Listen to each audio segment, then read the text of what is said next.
How you guys doing today? It's Anthony Ganji, host of Tier Talk, and I'm reading some articles on the follow-up of the riot that happened in South Carolina at Lee's Correctional Institution, and the riot that took the life of 7 inmates and injured 22 others. And of course, everybody's trying to put pieces together, looking at where the issues were, was the facility maintained, and just kind of ultimately trying to put pieces together in a way to prevent. And I respect that. But we also have to make sure that the right information gets out there. They recently did an interview, and this is the article here. And they interviewed a gentleman who was a former director for the South Carolina Department of Corrections named John Ozmint. Hopefully I'm saying the last name correct. And he talks about without hope, there is no need.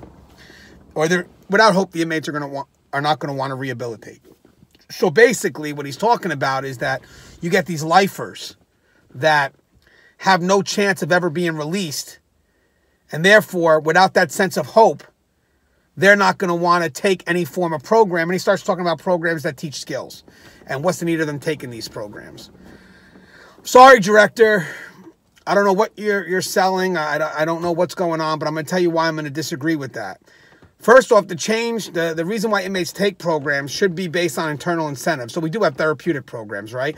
Ways to help inmates deal with their thought process, if you will. And the inmates that truly make positive change are the ones that know they need the change and they're taking onus to the choices that they have made. It's not based on any external incentive, like I'm only taking these programs because I'm going to get released one day. It's not about that. It's about addressing the individual and having them hold responsibility for the choices that they made and the internal motivation to change.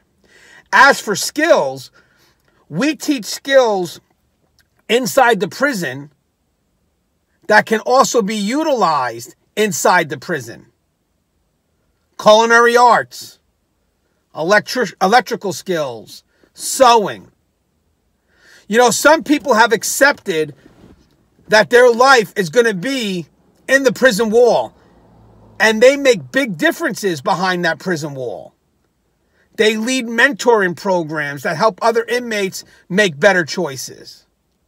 So you have inmates that accepted this is their way of life and still do what they got to do to change who they are. Because their motivation could also be that, I still have to be an example because I got kids on the outside. I got family on the outside. And yes, I made this bad choice, but I still could be effective in their life.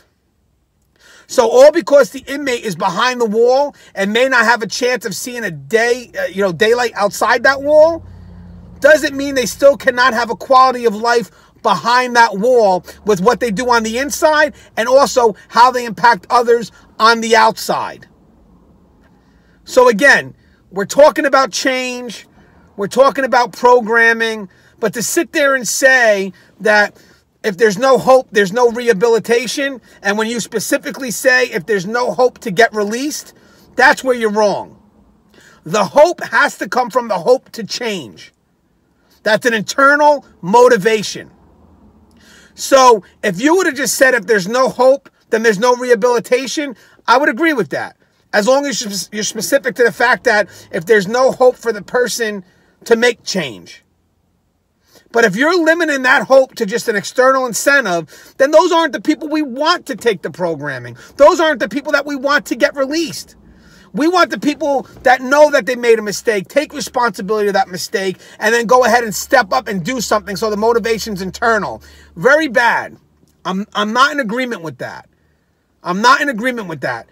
Putting blame that the programs aren't going to work because inmates aren't getting released. I disagree with that. Programs are not working because the inmates don't have the proper incentive to take the program. Internal, not external. Here we are trying to say that you take this program and you're taking it solely because you're going to get released. That's not why they're taking the program. It's therapeutic. Even learning a trade could be therapeutic. But the inmate has to know that they need that. They have to want that. And that incentive has to be solely internal. Come on, guys. We can do better than that. Let's affect change, but let's do it correctly. Let's do it correctly. As always, the show is Tier Talk. Love you guys. Stay safe if you haven't, guys. Please, guys, comment, interact, engage, and hit that bell. That bell's going to notify you every time I post up a video. As always, guys, stay safe.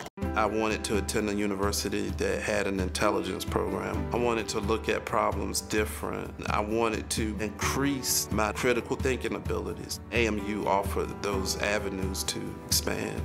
Obtaining your degree as an adult, you're actually paying yourself and investing in yourself. You can't put a dollar on it, it's priceless. It's something that can never be taken away from you. American Military University. Learn from the leader.